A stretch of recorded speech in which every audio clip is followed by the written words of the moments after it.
Our last panel of the day, sponsored by Cadre, is on the future of women in the military. It will cover great power competition, strategic competition, SOF, women in the draft, and more. Our moderator will be Shay Haver, and our panelists will be Lydia Katsopoulos and Colonel Miriam Krieger.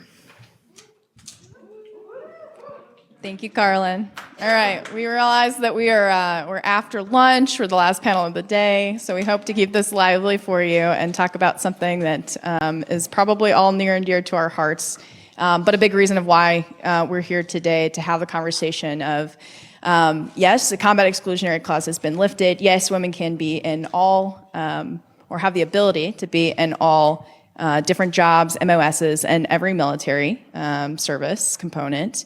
And we've had a lot of progress, but there are still ways to go, and we want to talk about what those directions are, and from these awesome ladies' perspectives, what we can be doing in our spheres and own it personally, but then also what we're asking for from both our peers, from policy, and the like. So I'm going to have the panel members introduce themselves. We'll have a great discussion, and then we're looking forward to including you as well through your questions and your comments into our discussion.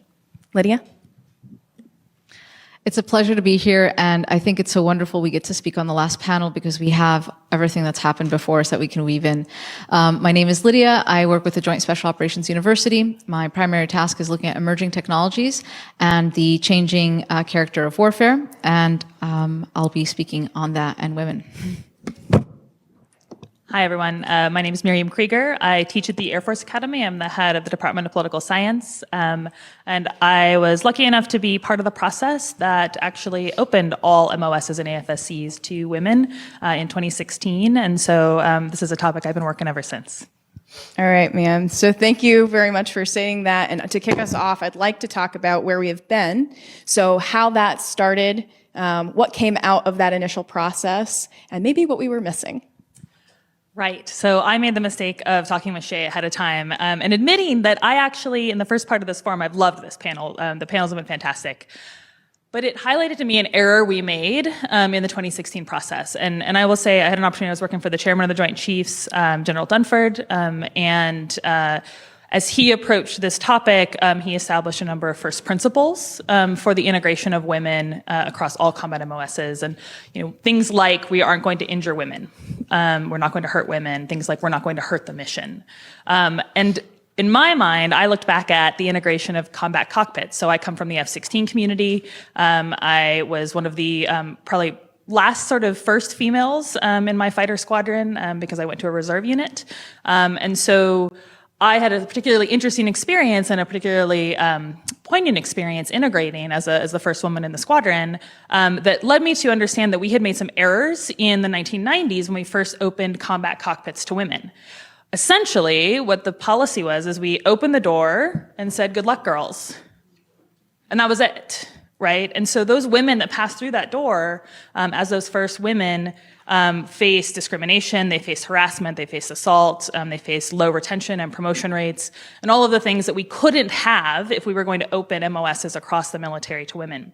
And so we thought we were doing the right thing in 2016, and I think did good things. We said, we're not just going to do that. We are going to open the door. First, we're going to prep the battle space. We're going to make sure that those units and those MOSs are ready. They're educated, they're trained, we have the right commanders in place to be able to assess women into those units. And then we're going to provide cover fire. We're going to make sure that the women are supported as they go through the door, that we take out hostile, people who are hostile to their presence, that we make sure that they're supported if they face harassment, discrimination, and assault. What we forgot to do, and it became so clear to me this morning listening to the panel, we forgot to prepare the women. We sort of assumed that these women could, and they can, right? They were ready to go through that door. And I think to some degree there were some, right? I have the honor of sitting on a panel with someone who was ready to go through that door. But it's hard to have follow-ons when you didn't spend any time helping the women become ready so that you can have not just firsts, but seconds and thirds and 3,000s and 300,000s to go through the door. That's excellent. And so, today, speaking, just on the brief topic of first and what you're talking about, Kristen and I graduating from Ranger School, we were the first. We now have, Gary, you might have to correct me if I'm wrong, but 126? All right, 126 female graduates from Ranger School, right. And something that Gary and I talked about was that is something to be celebrated. But how do we make this more normal? How do we get the majority of the people that are going through to be that combat multiplier for their units, this premier leadership school that the military has, not just for females and males, but we have an attrition rate that's about 70%, and we bleed the ability for us to send capable, qualified officers, enlisted, and even down to our enlisted back into our formations to be able to lead. So in that way, what can we do better moving forward? And that's what I hope that we can, talk about moving forward. Lydia, I want to switch to you and ask, another pointed question here. Global trends do indicate that over the next 20 years, several factors will cause conflict to become more irregular. We talked about asymmetry here, including the rise in super cities, potentially food and water insecurities, political unrest, climate change, and increasing technology developments. The role, increasing or decreasing our participation in diversity in the roles, mission sets, like what is women's role in this, and what's important and why? Before I get on that, something I was reflecting on as you were talking is perhaps the value proposition of women hasn't been properly communicated to everybody. And so I think that there's a challenge in preparing readiness in the right way when we don't understand how much women bring to bear. That being said, I'd like to contextualize what's happening right now in terms of what you just said in global trends. I think we're all familiar with the term of unrestricted warfare. It's a philosophy that came from China, but it is something that's practiced everywhere today. What that looks like is contested environments and aggression across the dime fill, across diplomacy, information, the military, and the economy.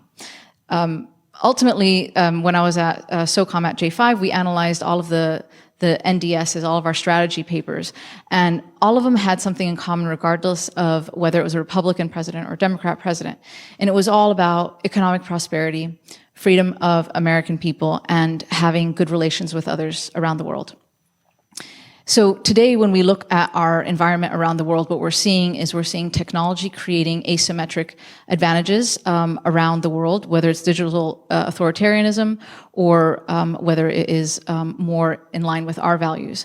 But we also see new dilemmas coming about around the polycrisis of climate change, of food security. And right now I'm working on a paper on food security and the soft use cases.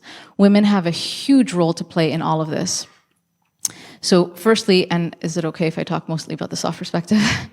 I really think that the future of women in the military is really the future of soft. It's my perspective because I see that what special operations brings to the joint force and to political leadership in the country is a unique ability to gain access and placement, influence and change.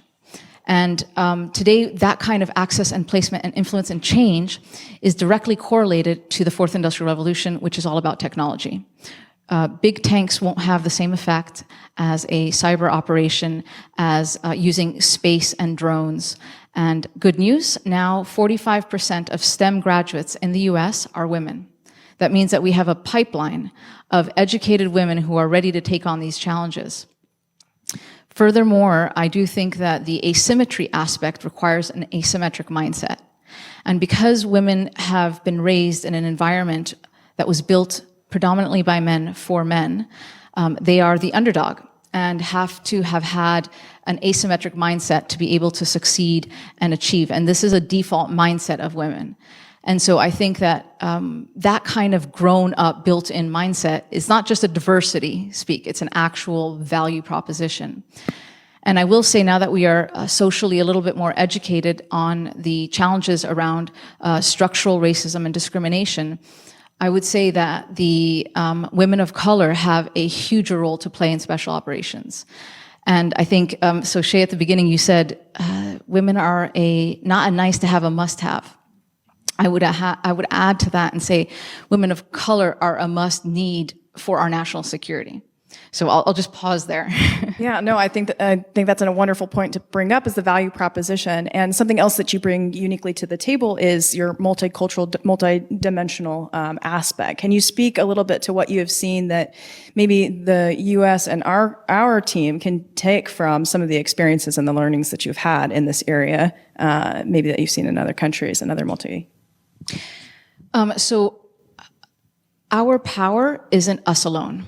Our power lies with our allies and our strength to build coalitions and influence economically and politically to our ends. And to do that, we need partners. So with special operations, one of the key aspects is being able to maintain partner relations, understand cultural values, being able to have a large language base to communicate with. And recently, General Fenton, the CG of SOCOM, was over at the Hill speaking to the Senate.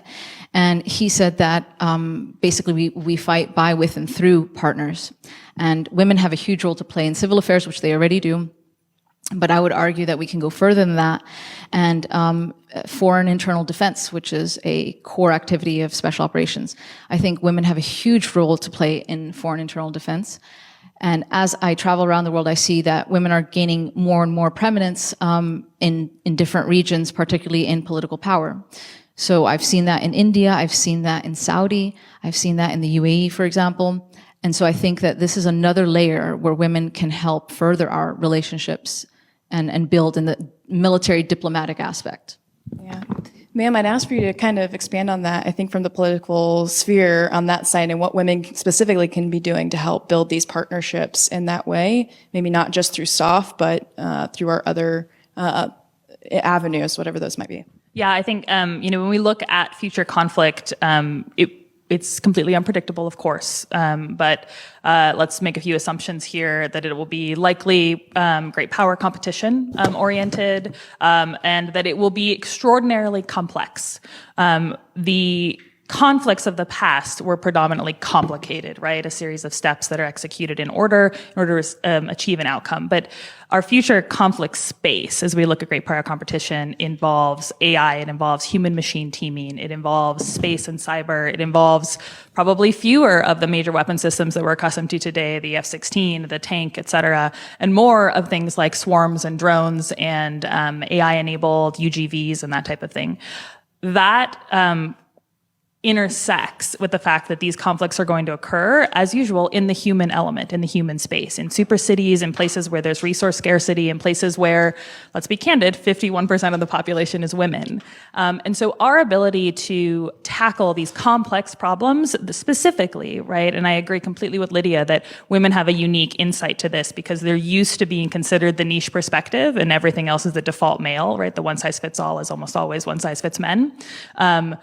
That goes for policy as well. It goes for tactics and strategy. It goes for doctrine as well. And so our ability to innovate, our ability to be creative, we already know that diverse groups are better at solving complex problems because those problems require creativity. They require different lenses. They require us to challenge assumptions, which women uniquely are particularly good at doing, but diverse groups in general are better at doing. And so there is no story I can tell where continuing the homogeneous past forward is going to make us competitive anyway with the challenges of future conflict. And the last thing I'd say is I completely agree that this is an area where the United States actually has a complete comparative advantage. China, Russia, our adversaries, Iran, North Korea, these are not nations that are advocating diversity. These are not nations that are advocating the role of women or the thoughts of women. And so we have a totality of the battle space on this. If we can run the table in this area, there's just no way that they can compete. Yeah, absolutely. So you made the comment, 51% in most cases, but over 50% women as a potential for contributing to this. So in December of 2021, Congress dropped the requirement for women to register for the draft from the National Defense Authorization Act. However, that the requirement made in the NDAA draft at all was exciting for most. Do you want to comment, ma'am, up front on this and what, we spoke a little bit over lunch, but the difference between, an all-volunteer force versus what this might look like and the implications, but even more so, and maybe we'll get to this, Lydia, is like what we can be doing to inspiring and inviting people in to be filling these roles. Yeah, so I will say I actually think that the women in the draft issue is a little bit of a red herring and kind of a Rorschach test for your partisan politics. The reason I say that is because the people who are most opposed to the draft being initiated are the DoD, right? The all-volunteer force is celebrating its 50th anniversary this year. It's very exciting. This was an extraordinary innovation that allowed for us to have a professional military. And if you compare 50 years ago to today, if they identified a need for a professional military 50 years ago, imagine what you need today, right? This is not the World War II era where you can train someone to fly a fighter inside of 10 weeks, which is no kidding what they used to do, right? A Raptor takes years of training. So the military itself doesn't want a draft to be executed, in part because that gives us low quality, high quantity quickly. And what we want is high quality. And if we need to scale quantity, there are other things that we would probably choose to use. We can get into that if anyone's interested. But, and so I actually think that this is, like I said, a bit of a misnomer. Now, I will say, I absolutely support women registering for selective service for two reasons. One, in general, because I like equality, which I feel like is fair. But two, imagine, so right now the military services get to treat women as a 15% issue.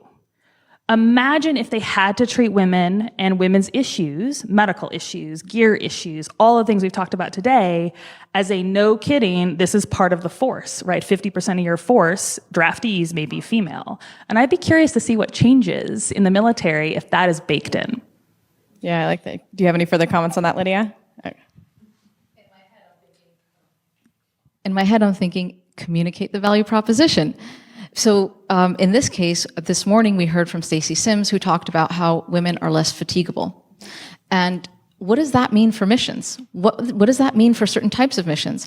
The first thing in my mind, it means that you've got long endurance for covert paramilitary operations.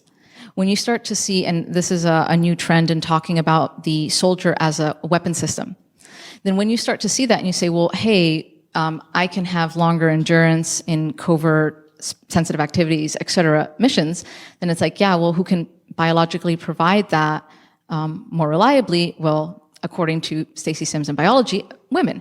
And so therefore, we need to train differently, and we need to train them differently, select them differently, but also communicate the value proposition differently. And I mean, women can do more than just covert operations, but still. Yeah, I think that's a good point. And I remember you getting excited about the endurance as much as I did when she brought that up for longevity. So in that space, and not specifically talking about the draft, but the fact that there is 50% of the population out there that may not know that they are valued and needed, what is it that potentially, whether it's policy or doctrine, that needs to change in order for our future to be more inclusive and then accommodating in that way to get women to move forward into participating? I think it's a welcoming environment where you know you're going to be taken care of. And so we talked about this earlier in the day. We talked about childcare. We talked about ill-fitting gear. You want to know that you're not going to serve your country and end up under the knife in a surgery room, and that you can take care of your kids and promote. And there's so much to be offered, but I think that if there can't be those guarantees, then fewer women are going to stay in longer than they would have wanted to initially. So that's, I don't know, I think policies, I think we're going in the right direction, we're getting the attention that's needed. An event like this is meant to help further that, and I'm sure so much is going to come out after this. But the idea is that the culture needs to change first, and that culture needs to treat women that like they are the weapon system that is needed, which they are. Yeah, I mean, spot on. Right now, the military, the all-volunteer force, is going through a little bit of a recruiting and retention crisis. And almost every service, to a T, loses women at twice the rate that it loses men, particularly in that sort of 4 to 9 year year group, which is, since we aren't Google and we can't hire 4 stars from outside, that is a real loss of talent that doesn't then grow the 40 years to become female leaders. And so we call it leaky pipes in the talent management system, right? It doesn't matter how many more women you throw at the front end, you're not retaining as many women as they move through the service. And a lot of it comes down to what you were just saying, both structure, but also culture.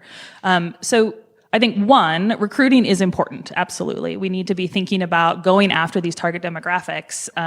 Instead of going back to those pools that we use that are the efficient pools, right? Largely small towns in the South where you can recruit fairly easily and meet your quotas.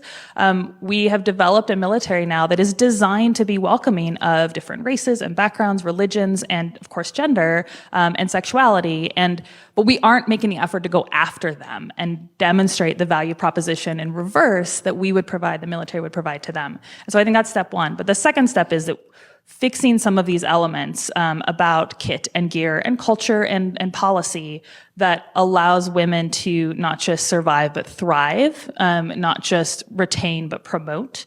I think that's critical in welcoming a new generation of women in. Step one is to open the doors. Step two is to help women get prepared to walk through them. And then step three is to shepherd them through the process and make sure that the standards that we're maintaining are good for the mission, but also good for the people involved. I will also say as a quick side note, this symposium is fantastic for that. Not only are we reaching an incredible audience, but I will say that we have 3 female cadets here from our Special Warfare Club, unbeknownst to me, I found out when I got here, who are interested in going into the Special Warfare community. So this is the perfect kind of event. Awesome.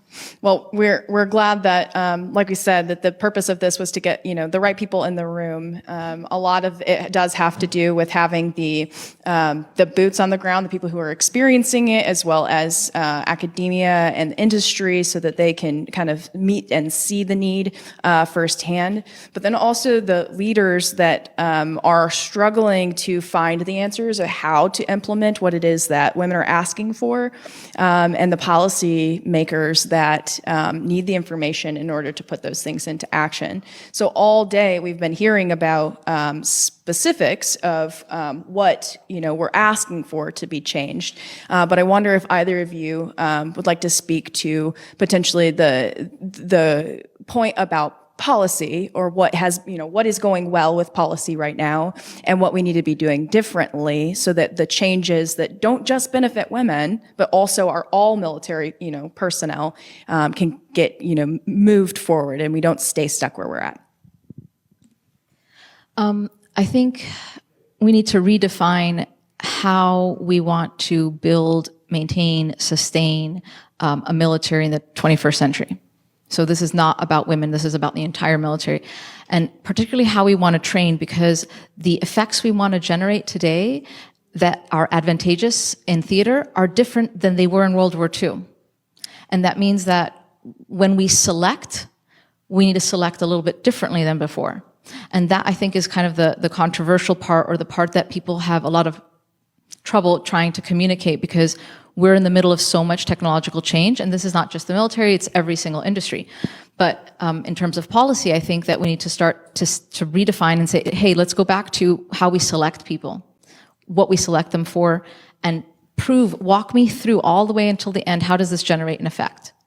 And I think we're going to find that some things need to be taken off and some things need to be put back on.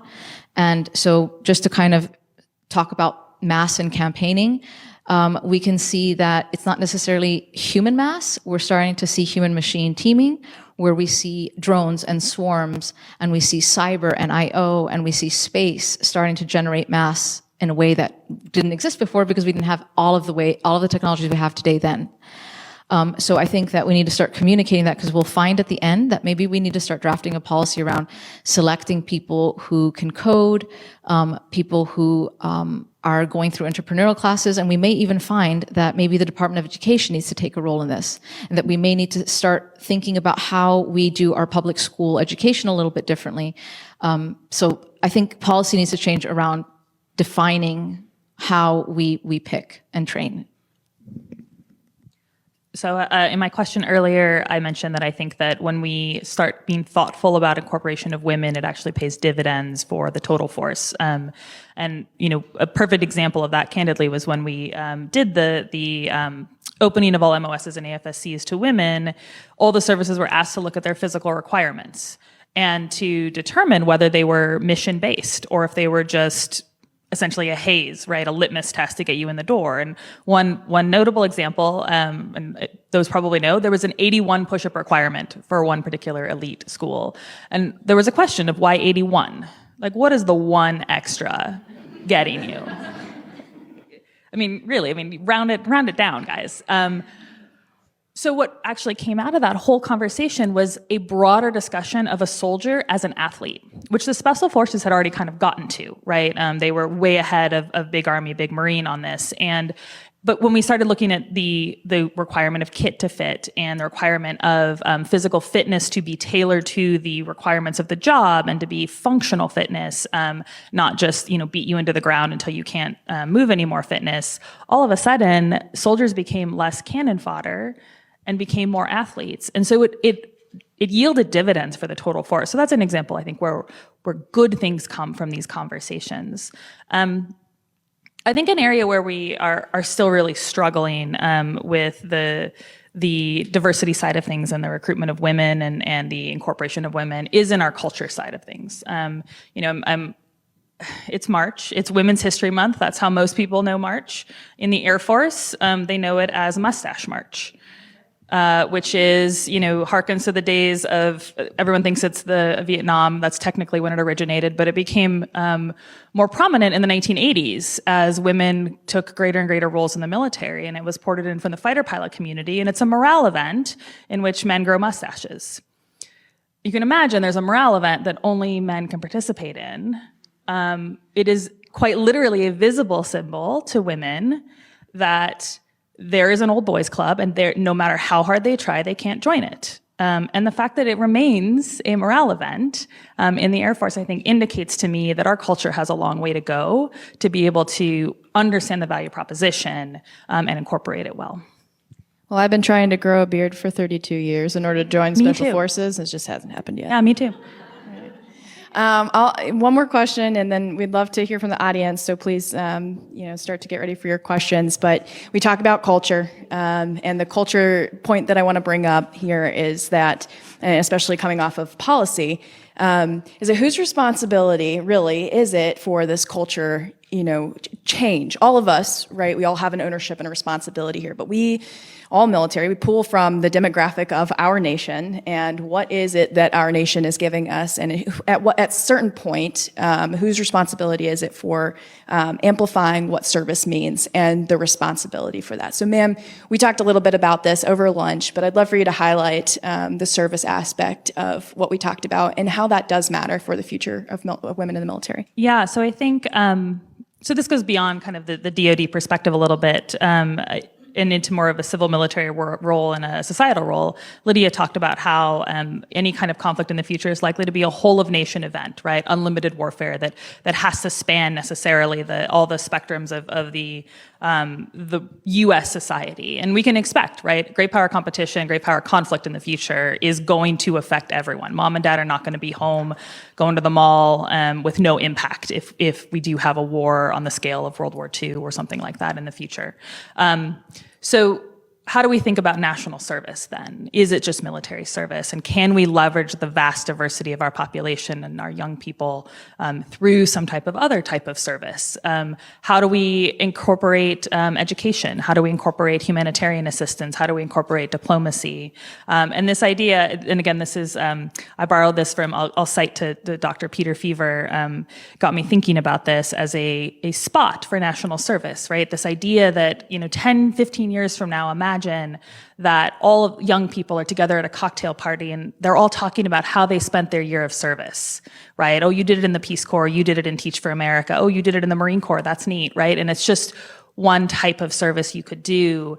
And that the ad for this, again, in my mind is a bunch of veterans, a bunch of military in uniform thanking others for their service, right? You have the camouflage-clad airmen thanking the kindergarten teacher, thank you for your service. You have the veteran in the wheelchair with the hat on, thanking the nurse for her service. And this idea that we could be a service oriented culture, and that would actually make us stronger.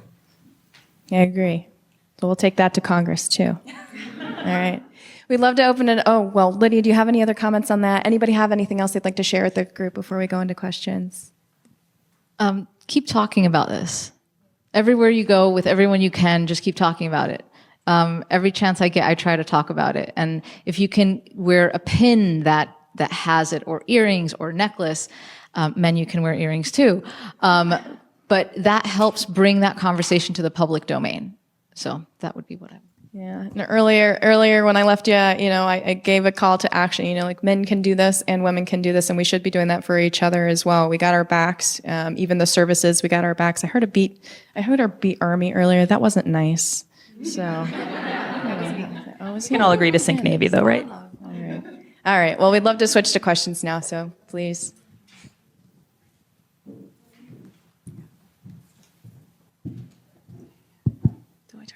Okay. So I definitely want to ask a little bit as far as the political domain. So it seems that a lot of the military's leaders across all the services have identified and embraced the fact that a more diverse force, it leads to better results. But there's definitely a distinct narrative that's coming off of the Hill that's, bullets don't see gender, bullets don't see, demographics. Like, why are we spending all this time? We need to be war fighters. And, I kind of think of my generation and what kind of I'm consider myself the 9/11 generation, right? Like 9/11 happened when I was in high school, and it was like, yes, I'm going to go join the military. But that doesn't necessarily work or is the same motivator for Gen Z or incoming generations. So how do you balance the discussion of needing to have these niche capabilities that women can bring to the fight and other demographics can bring to the fight,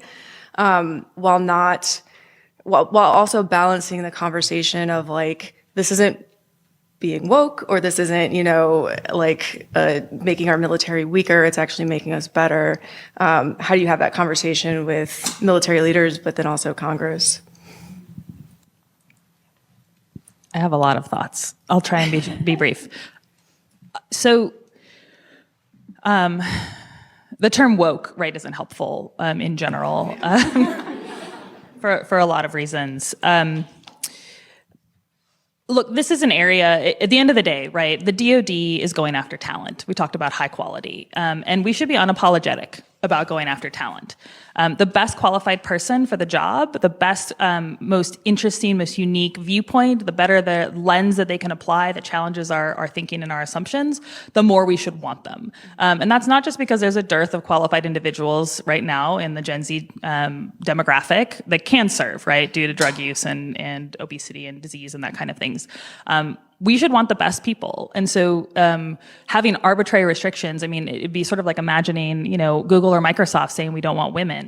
Like, why on earth would we limit ourselves that way if we're going after talent? So I think that's the first kind of argument. And then we have to really go after them, right? We can't just assume they're going to flow to us, right? Because historically, and I think in some ways, as I say, the woke is unhelpful because in some ways I think the military is trapped between being too woke for some people and not woke enough to recruit some of the diversity that we need. And so we have to go attract those folks instead of just assuming that they're going to see the same value proposition that our traditional recruits see.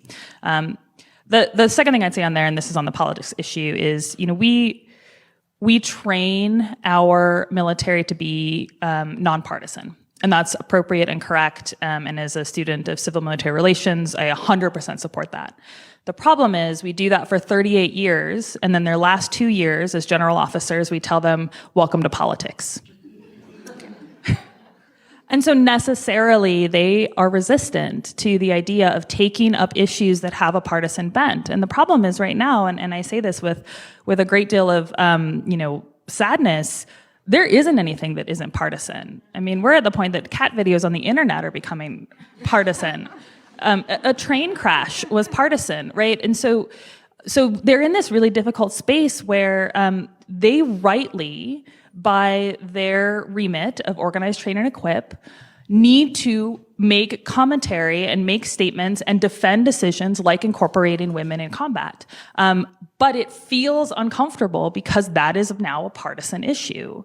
And so, how do we equip them with the courage, with the talking points, right? I think a lot as a staffer, and with the ability to talk to those issues from their position of strength, rightly inside their basket of equities, as a service chief, as a service secretary, while still braving the fact that at this point, those things are partisan points. That's what I wrestle with.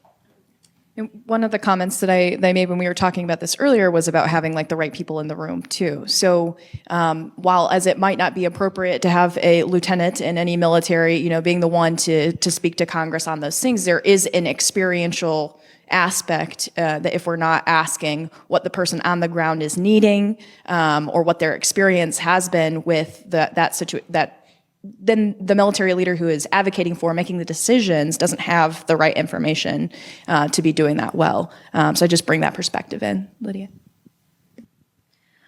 The bullets part, that bullets don't see gender or race. So there's so many other aspects of the instrument of power that is the military that they don't think about, and national security as a whole when that sentence is being said. And so I just want to go back in time and say, after World War II, we did quite well. We did quite well because we mastered the Second Industrial Revolution. And we were able to propel our society, our economy to the next level ahead of everyone else. And we did so well. And through that, we gained the dollar hegemony, which we still have today, which is under attack. And here we are today at the Fourth Industrial Revolution. And we are now having economic wars around the precious metals to build chips and the high value chips, which are going to help power our smart cities and our next generation of infrastructure so that we are not left behind, because that's the next thing.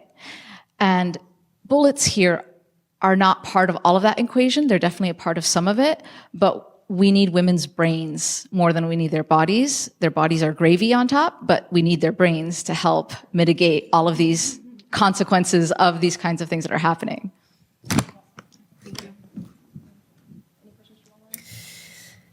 With the military in media more and more, what are the challenges you see with how that affects recruiting and serving in general? With the women? With the military in media more and more, what are the challenges you see with how that affects recruiting and serving in general? I think that with social media and today, we have an opportunity to see many different perspectives. And the pictures that the people online have seen during breaks and the pictures that we see here on the walls get to show us and humanize women in the military in ways that official military videos and CNN doesn't. And so I think that it's been positive to be able to have that information freedom, to be able to explore all of that. And so that when people see war in the news, they're able to see it also from a person posting from their social media channel. And we've seen this coming out of Ukraine. We've seen this in other places. And besides women being able to humanize themselves in their using their agency and their social media channels, we also have victims of war doing that right now. And so I think that that's a wonderful thing, because now we can see what war really is like from many, many angles. When I was in college, that wasn't possible. We didn't have social media. Obviously, and our parents and our grandparents didn't have that. They had the radio, and that was a big deal. And then in Vietnam, having the TV to be able to see, that was a big deal. And so I think that it helps give more perspective. I think it's positive.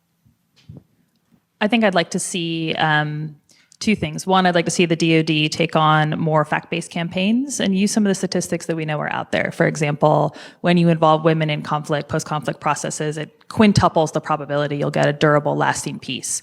When you incorporate women in peacekeeping missions, it cuts the rate of sexual assault of the victim population to 1/10 of what it is normally, right? So little things like that, right? That type of messaging. And then secondly, parochially, I'd like to see more Top Gun movies, because the Air Force gets a recruiting boost every time there's a Top Gun movie. What's the name? Ironic, because they're Navy.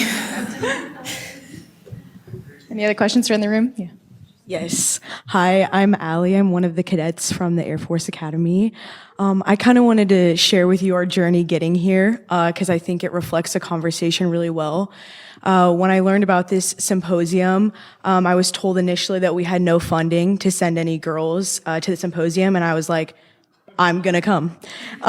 So I started reaching out to all of the different organizations to get funding to come here. We finally got HQ DEI to fund us. And then my request for all three of us to be here was denied just by the Air Force Academy for us to come here.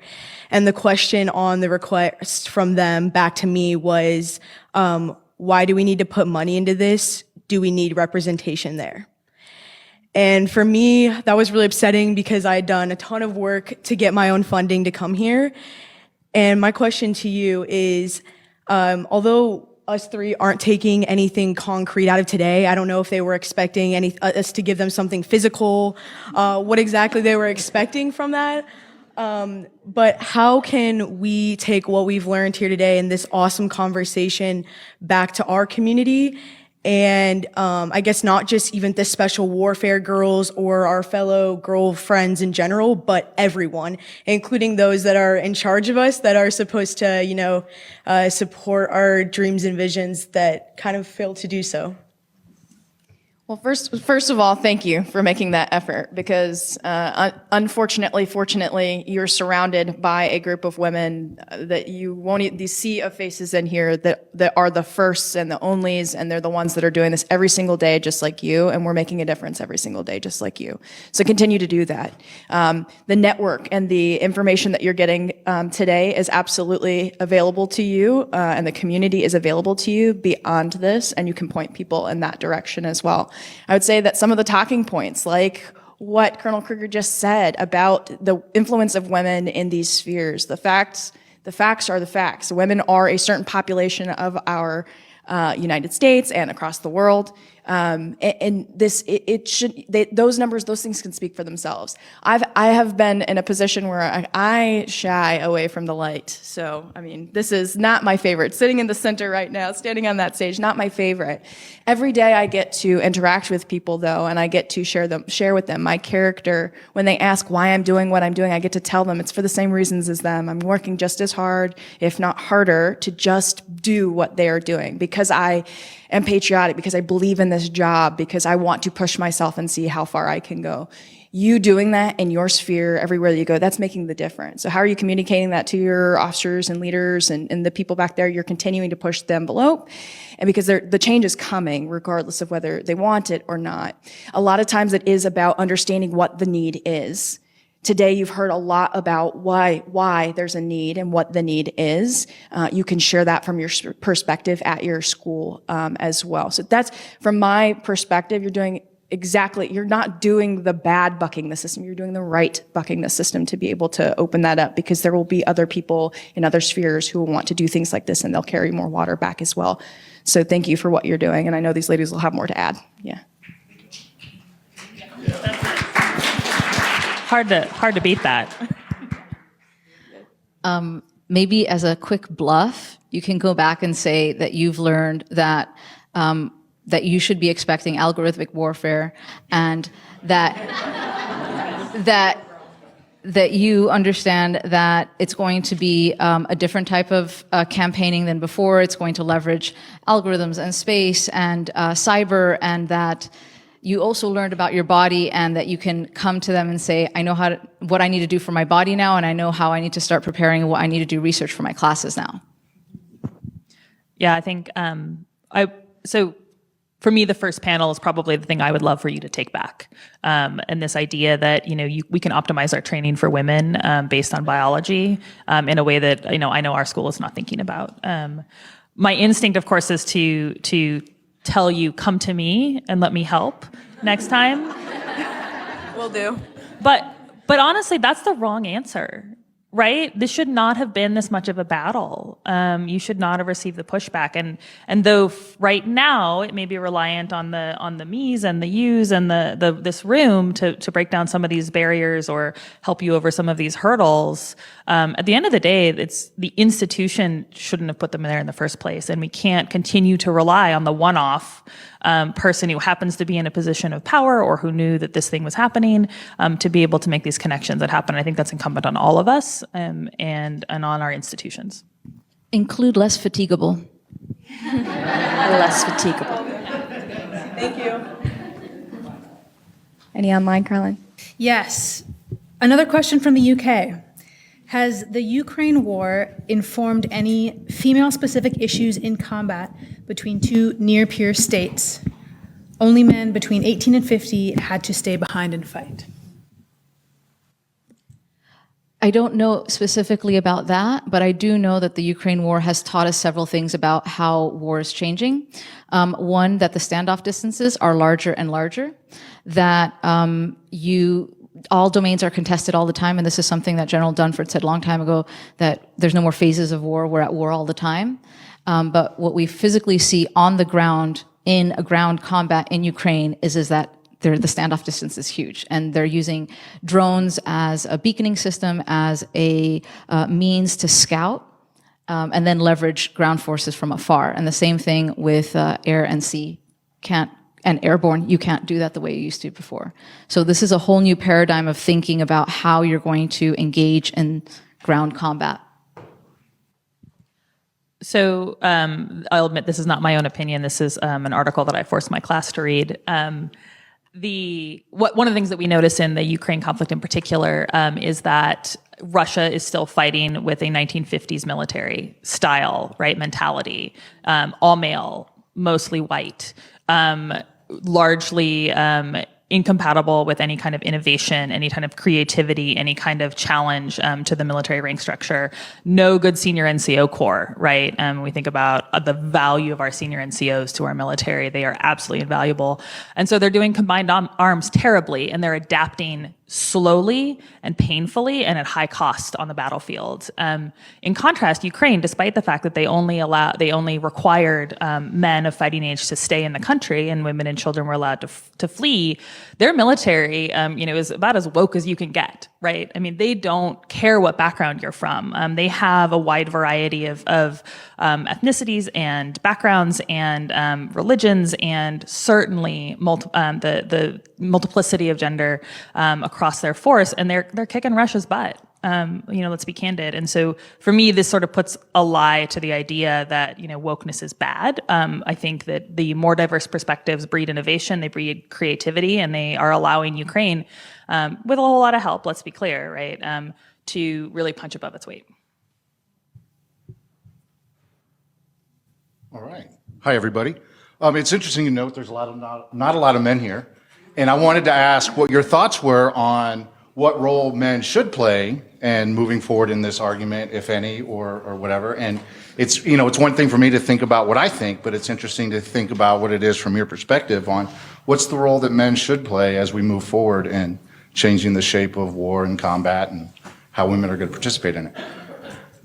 I mean, absolutely critical. Right. So there's a lot of social science theories out there. There's the tipping point, right? This notion when you get to 1/3 of a population, all of a sudden things become normal. I recently read that that's because men, when they view a room that is 1/3 women, assume that it's 50%.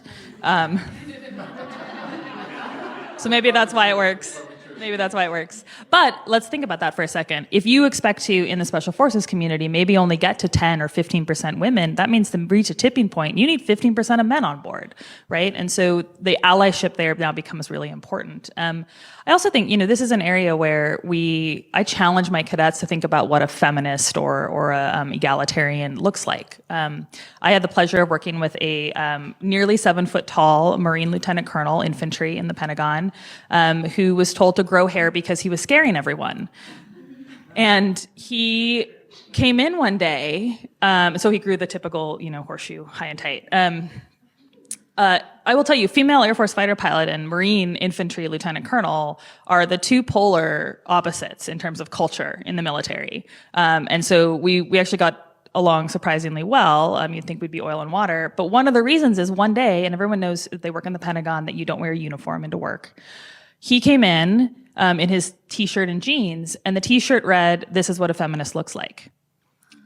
And I about fell out of my chair because I had not made that connection, right? And he looked at me with this little smirk and sort of this small look of disdain, like, what? Of course I'm a feminist. And I had to check my assumptions. And so I think about that a lot. I also think about, for what it's worth, I have an instructor who told me the other day, that he had overheard some other instructors talking about who they were going to offload their feminist international relations class to, right? So we have one lesson on feminist IR theory in our core class. And he stopped them and he said, I'm not offloading it to anyone. I'm teaching it. And they were like, really? And he's like, yeah, because it's important that a white man stand in front of a classroom full of cadets and say feminist IR theory is valuable and important. And I was really pleased that he did that. So I think about those things, and I think that that's a role that I really want to see men, and that allyship role is really important. And that was too long, I'm sorry. Mine will be really, really quick, but part of, I think that a lot of men shy away from these conversations because they think that we're going from like one pendulum swing to the other pendulum swing. So not a lot of men want to come in here and get their eye poked or get told that they're the reason why that there are these problems. To be honest, as I sit here, I think women are a lot of the problem. I think that we hide. I think that we try to isolate ourselves. I think that we go along to get along in a lot of ways. I think that we don't turn around and put ladders up or pull people over the wall. And when I'm saying this to myself too, because there's a lot of times throughout my career where I was the only one and I was fighting really hard and I was limited by my view to see where I could really give back and contribute until I was able to kind of break through and turn around and contribute. But all along the way, while I was being selfish and not pulling women behind me, men were standing right beside me, and the ones that were telling me that I could continue because they were the one that I was changing hearts and minds, and that I was the one that they were looking after, whether or not I knew how to look out for myself or not. So the point being that I could not do any of the things that I have done and I continue to do and move forward if it weren't for the allies, sponsors, leaders. And you heard this in my speech earlier. So is it important? Yes, and it makes a difference for one. Me going to Ranger School was not because some woman told me that I should go do this on their behalf. To be quite frank, I didn't even want to go.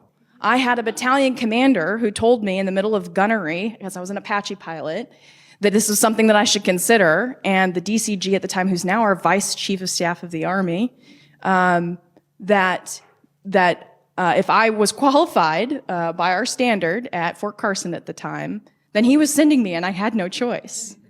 So these were men that were telling me that I could do something that I, in fact, and it mattered because it was one. Kristen and I were able to do something that allowed so many other people to do, but it started with men telling us that we could and that we should. So that's why you matter. Thank you. I'd simply say, listen to when women speak their truth. That's it. That's all men need to do.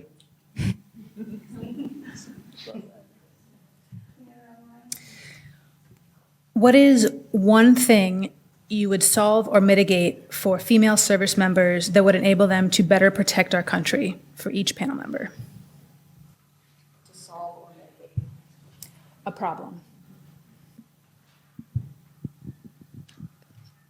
I didn't get two things, but I'm going to say two things. One is an amazing female biology performance program where they get to know their body and how it works and be their own superhero of their body. And then two, address the sexism and the discrimination and the sexual assault that pervades. I think a lot of it has to do with prevention, so not stealing it, Lydia. But the first, and I never was taught about my female biology. I had to go search for it and look for it. So even the fact that we talked about it today and we're telling you that there is now research and information and tools out there for you to be able to do that is significantly important. So it needs to be accessible. It needs to be accessible day one when you show up to your job. For the military, we can do that. We own you from the day you raise that right hand, right? So we can tell you what your body is like, and then you can have education. You can apply it in that way. I don't even need all of your leaders to be able to individualize your training. I do need you to know. And I can also train your leaders to have an idea, but I do need you to know. So if that's one barrier that I could change, yeah, is educating ourselves on how to make ourselves the best operating weapon system that we can. At the risk of being redundant, I will actually agree with the issue of sexual assault. That's something that, when I was a cadet at the Air Force Academy, we went through our first sexual assault crisis in which we hit the news. And it was very disappointing to me to come back and 20 years later see the exact same conditions and even worsening conditions. If we are going to create full partners of women in the military, if we are going to continue to recruit diverse talent, then that is something that we absolutely have to fix. And to your point, the military does a very good job of controlling literally everything else about what people do, right? I mean, they're able to encourage, incentivize, and force people to literally run into cannon fire. The idea that this is beyond our grasp is puzzling. All right, I believe one more in the room, please. Major Bowron, Air Force. I'm a student at the Air Command and Staff College right now. The DoD pushes for diversity in recruiting, but then homogenizes the force through uniforms, training, and education. Homogenization, which only gets more institutional as personnel remain within the force. So how do we as leaders in the DoD balance the need for standardization with the benefits that diversity of thought brings to ensure that as service members rank up, they continue to bring diversity of thought to the job and not just diversity of demographics? Yeah, I have two thoughts on it, and I'll try and keep them brief. The first is that we have to encourage people to disagree.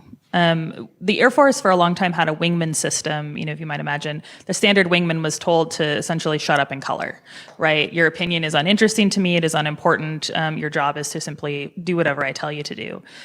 We're starting to morph into a system that we call the thinking wingman. And that's partly because wingmen are being required to be more autonomous than they used to be. They're required to be able to potentially do human machine teaming with AI drones to govern, to cover 40-mile wide lanes in air defense. And so we need them to candidly not be so reliant on a flight lead. And that, I think, is changing the culture in some ways to, one, create innovation, but two, to allow for junior officers to speak and to contribute in a way that is helpful. I think that comes down to leadership, right? If you don't, a leader, because we're so hierarchical, we're so rank conscious, and there's such high penalties for saying the wrong thing at the wrong time, leaders have to constantly and actively solicit contrary opinions. They can't just assume they're going to flow to them. I can't say once in command that I really want to welcome, insurgent views. I have to say it every meeting, because reiterating that and reinforcing that is what's going to get us those divergent opinions that is going to allow us to capitalize on that diversity of thought. The second thing is, don't assume the diversity is not there. Right? We have this tendency to assume because we're all wearing the same outfits, and I like calling them outfits because it makes everyone at the Air Force Academy mad. Just because we're wearing the same things doesn't mean that the diversity isn't there. And the best example I can give is cadet laptops, and my cadets know what I'm talking about. Cadets will troop in, they have the same backpack, the same outfit, the same laptop. They all sit down at their desks and they look at you and they look like they're one homogeneous unit. And then they open these laptops and the backs are covered with stickers. And they're all different. And they all speak to where they're from and what they value, and the clubs they're a part of, and the things that they care about. And so if you solicit it, it's there, right? We don't actually stamp it out. It's there. We just have to bring it out. Nothing to add. I do think we're out of time too, so we'll go ahead and end there. Thank you so much for your participation in all of the panels today, and we're really happy to round this one out with you, so thanks.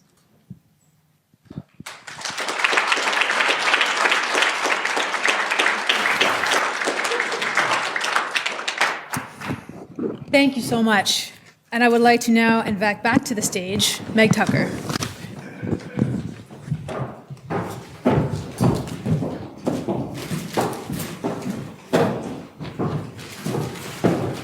How's everybody doing? End of the day, lots of information. We appreciate those of you that have sticking around. I know a lot of, especially in the National Capital Region, folks get pulled in different directions, and so some people had to pop in and out throughout the day, but we do appreciate the extent of participation that we've had so far. I did want to use a piece of this last panel to segue into my closing comments. There was a question about, if there was one wand wave that we could choose to make things better for women in the military. I would choose to defeat the narrative that there's some kind of battle of sexes going on where we have to prove that men or women are better than one another.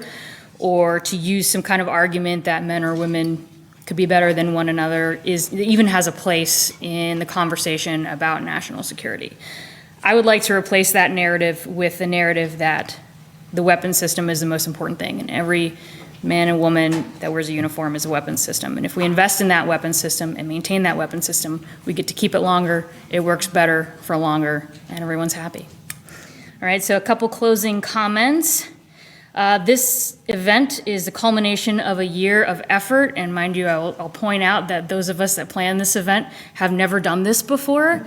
So I want to send an extreme volume of love to Shay and Catherine and Lydia and Carlin for quarterbacking and Candace for coming in at the last minute to moderate. Everyone had a gargantuan effort, and it really came together beautifully. So thank you all so much for your efforts.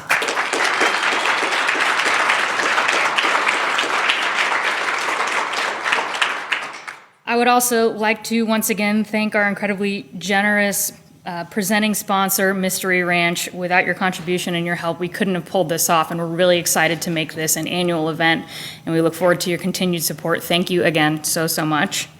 We'd like to thank the rest of our sponsors for coming out and for interacting and for getting to take this information with you and move it forward in your respective industries, and also for supporting our efforts. Thank you to the moderators and the panelists for all the amazing discussion. Thank you to everyone who came from far and wide, including the United Kingdom, and even some people. Where's Jasmine? Stand up. This young lady was my very first VP athlete, and here she is, like 4 years later, supporting. Thank you. Thank you for following us this amount of time and being here with us still. And thank you all to the folks at home. Thank you so much for sending in thoughtful questions. It really helped engage a conversation, and I'm glad that we got to reach the digital audience in addition to the physical audience. Couple admin notes. If you can, please do stick around for the social. There's free beer and wine and a lot of really good heavy hors d'oeuvres. This is a great opportunity to network, so please, if you can, stick around and enjoy. There are still sandwiches left. Steal a sandwich. There might be some free t-shirts sitting on the table out there still. Please grab one. I wasn't able to sell them, so congratulations, are yours for free. Please do visit the vendor tables if you haven't yet, and even if those vendors are gone, I believe business cards and stickers were left behind, so just consider some of the information that was presented from those vendors today. Tag us in your social media. There's a hashtag on here for a reason, MWS23, so as you're enjoying your beer and wine and schmoozing and snapping your post-event photos, please tag us. We appreciate that publicity. And lastly, if you'll turn over your program, you'll notice a little QR code that, that says give us feedback. We want to do this every year, so we appreciate your candid feedback. Please take a moment before you forget to fill out that survey and give us the feedback. We need to make this thing better next year. Also, last thing, what we'll probably end up doing with the Eventbrite list of emails is offering an opportunity for you all to receive a copy of the white paper that we plan to compile. We're essentially going to take the conversation today, distill it down, and then make sure that we have the appropriate citations and support from research that really reinforces the information we talked about. And for anyone that wants it, to take it back to your unit or to whatever influencer you think needs to see it, we'll extend that opportunity. So please keep watching your email for that Eventbrite message from us, because that's the best way for us to keep those emails together. All right, and now real quick, I'm going to announce the two raffle winners for the gift. We were graciously donated 2 certifications for pre and postnatal coaching from a company called Girls Gone Strong. They're one of the very few companies in the industry writing female-specific training for athletic coaches. So if you dropped a ticket, go ahead and pull it out now. I'll read the 2 numbers. Number 1, 1038053. Yay! So meet me in the lobby. I'll give you your booklet and everything. And the next one is 1038054. Yay! All right, I'll get you your cert in the lobby. Okay, and now for the final thing of the day, would ask for your attention for just a few more minutes. We have a couple of very special groups that have supported us immensely throughout this planning process and shared their best practices, and both groups of women are doing incredible and important things, and so we'd like to give them the mic for a few minutes. That would be Sisters of Service and All True. They will come up and say a few things about the efforts that they have going, and then you all have a very special first time ever sneak peek preview of an upcoming documentary. Thank you.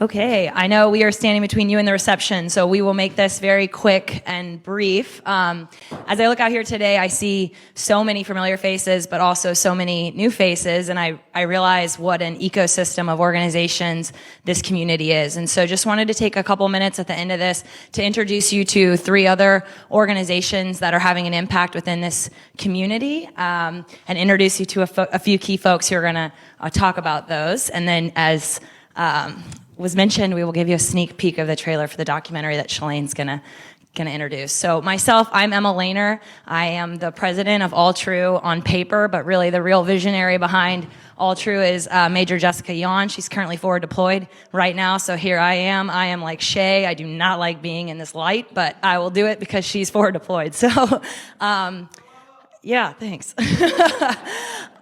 So also on my other side, I'm a consultant right now, and I'm also a U.S. Army reservist, intel officer. So, got off active duty a little while ago and coming back on to do some reservist orders here for the next year. So, I'm going to talk about All True, and then I'm going to hand it off to Shalane and these other ladies here to go through some other organizations. But since we incorporated in 2021, I think maybe the other day we rolled over 1 year of tax exempt status. So very nascent organization, but I think our goal is to be the premier organization for women within the special operations community to gather together and then give back.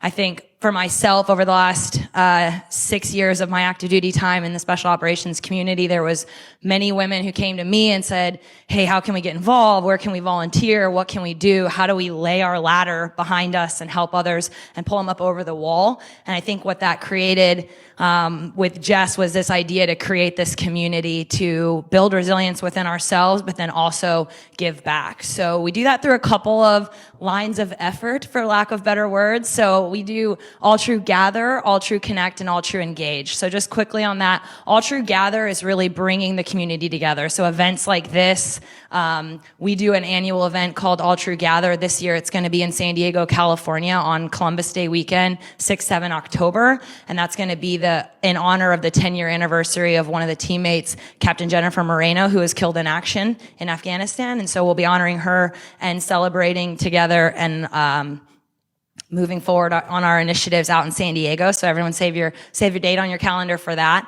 But really coming together, what we've identified is it's building resiliency within our community. It's also providing networking opportunities. So I'm looking at the young platoon leaders, the young cadets, seeing that we need, young blood within our All True role model network. And so that's All True Gather. All True Connect is really, I think a lot of the women and men that we served alongside, as we went down range, we realized access to technology and access to education equates to access to opportunity. And so we've carried that back with us now. And so All True has initiatives to connect those with maybe experiencing the digital divide. So our first partner in that is an Afghan nonprofit organization that we are equipping with digital infrastructure and tools and software tools for young girls in Afghanistan, which is, as you all know on the news, a hard thing to do right now. It's a hard problem to solve. But we're working on it to get them software tools and equipment and hardware and laptops in order to have earning and learning opportunities there in Afghanistan still. So that's one of our first initial efforts. And then we'll also bring that back here stateside. We're incorporated out of West Virginia, so we're looking at some initiatives there as they are, having challenges with their broadband access and digital divide across that state. So that's All True Connect and Gather. And our final is All True Engage, which is events kind of like this as well, but taking our role model network, which the All True Role Model Network is notably a lot of women from the special operations community, but it's also the men that we served alongside, as well as our partner forces. You'll hear today about 40 of our Afghan partners that are here with us today that we leverage within our All True role model network, as well as our other ally networks. And so we do that through a lot of in-person engagement. So recently it's been targeting ROTC programs. And so we've met with George Mason University. We've met with Notre Dame. We'll be doing another event with Notre Dame, ROTC cadets. So it's really targeting youth here, but also extending that to community leaders and maybe even corporate partners in the future. So the final part of Engage is really this Guerrera documentary. And so I don't want to steal any thunder from Shalane. She's going to introduce Guerrera. But if you have any questions about All True, anyone in this network, as well as many of our role models are sitting out here as well, can answer questions. We can be found at www.alltrue.com. That's ALLTRU.com. And we would love to have everyone in this room as a part of our network and attending our events and building awareness. So thank you.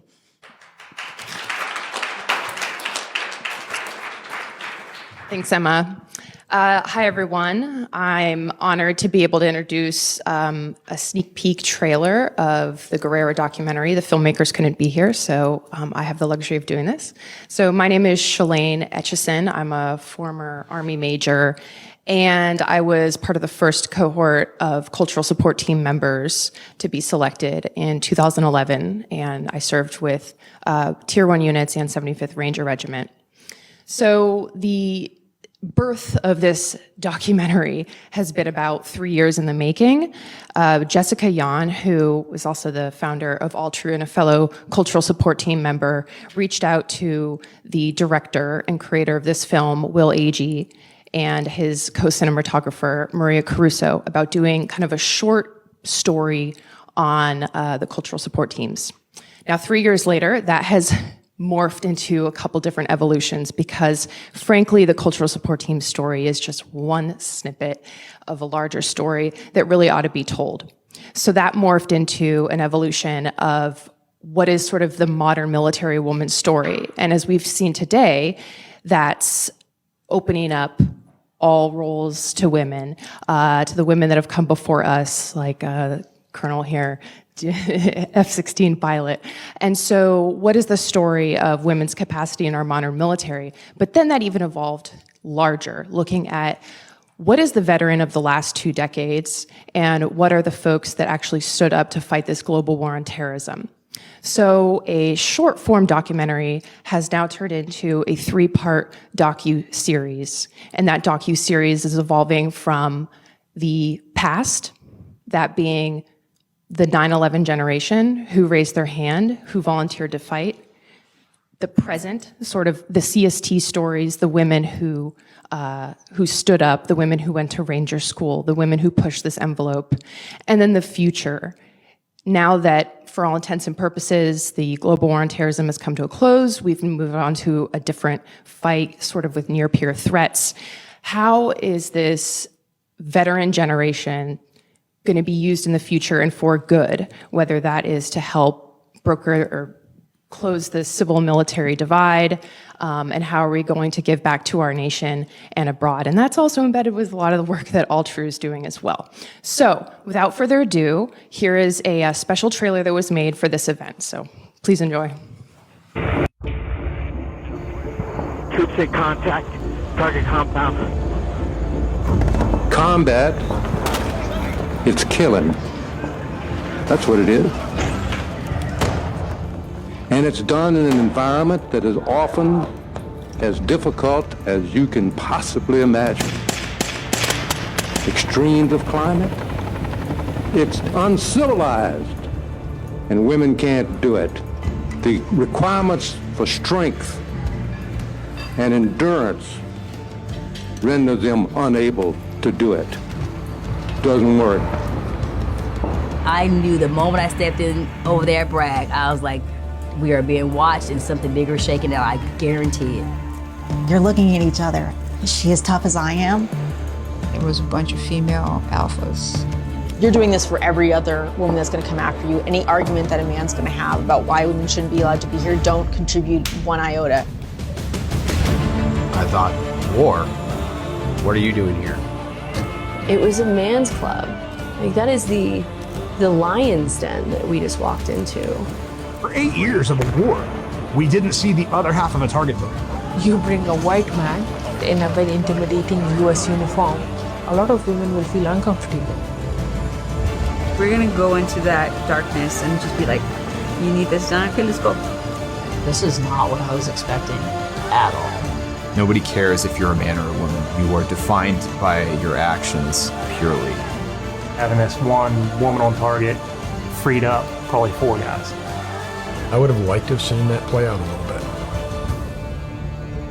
I start to wonder if you're there too long, if whatever gains you made start to erode themselves, and soon you leave in the same place you started. What does winning look like? War's not stopping. How long has America been around? How many wars we been in? Conflicts? Only thing changed is the date.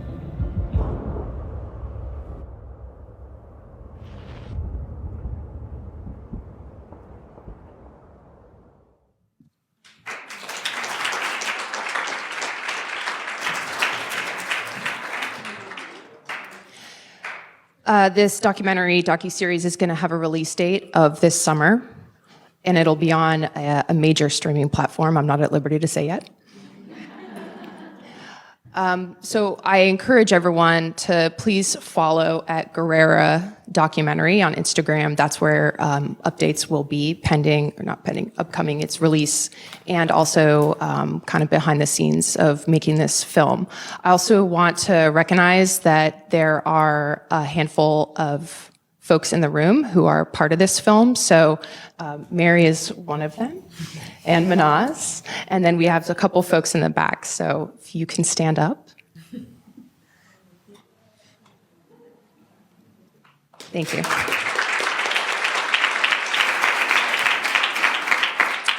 All right, and with that, I'm going to pass the mic to Mary, who's going to talk about the involvement, all of the interplay between All True, this film, and Sisters of Service with our Afghan counterparts. So, Mary.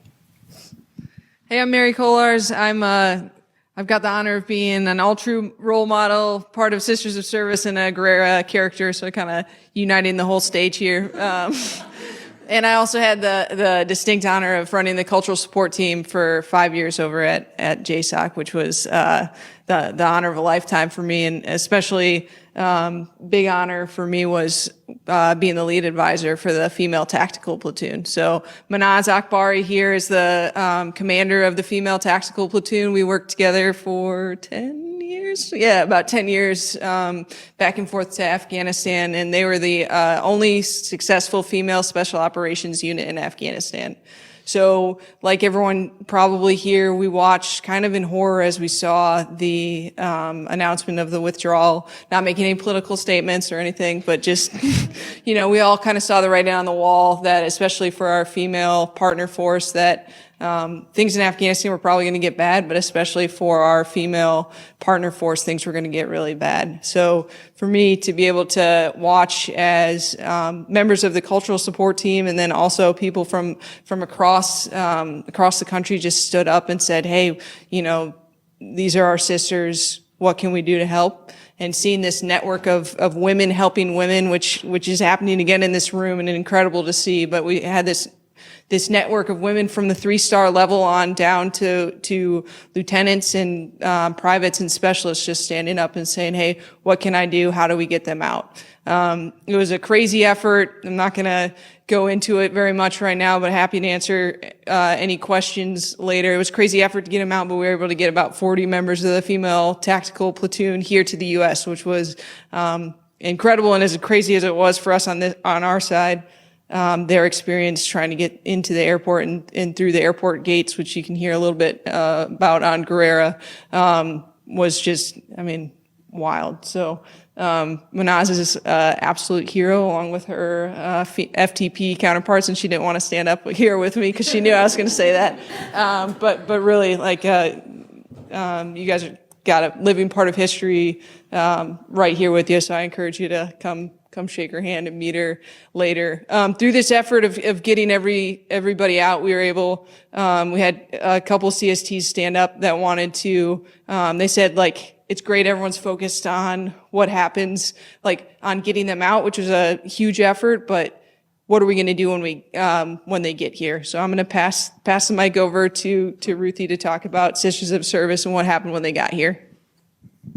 Hi, everyone. My name is Ruthie Zargan. I am currently serving active duty as a civil affairs officer down in Fort Bragg, North Carolina.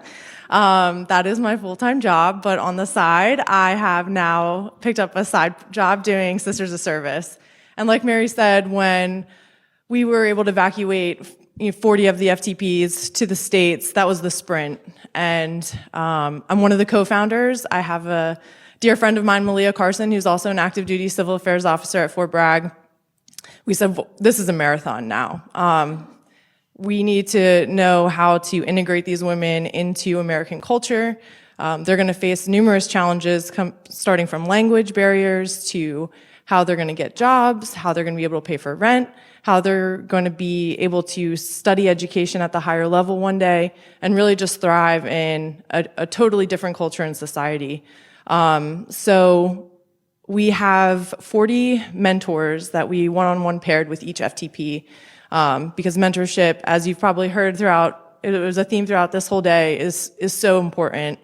And to be able to mentor not only another woman, but another woman service member from a totally different country, from a totally different culture, is extremely rewarding, and a friendship there that you wouldn't necessarily make on a daily basis. But the stuff I learned just from working with the FTPs on a daily basis it's humbling, and I encourage everyone who wants to be a part. We need mentors, so I'm going to just come out with that ask that if you're willing to mentor a Afghan woman and their families integrate into American culture, please reach out to us. We need women who want to help, men too. I mean, a lot of these women are coming over with husbands, and they don't have a lot of male mentors as well for the Afghan husbands. So please reach out to us. We have a website. It's www.sistersofservice.org. And even if you don't want to be a mentor, we need women who can be role models for not only our American mentors, but for the Afghan women as well. So they look up, Manaz, I'm going to put you on the spot, but during this whole day, she wrote down on the piece of paper, she's like, wow, women in the military are so smart.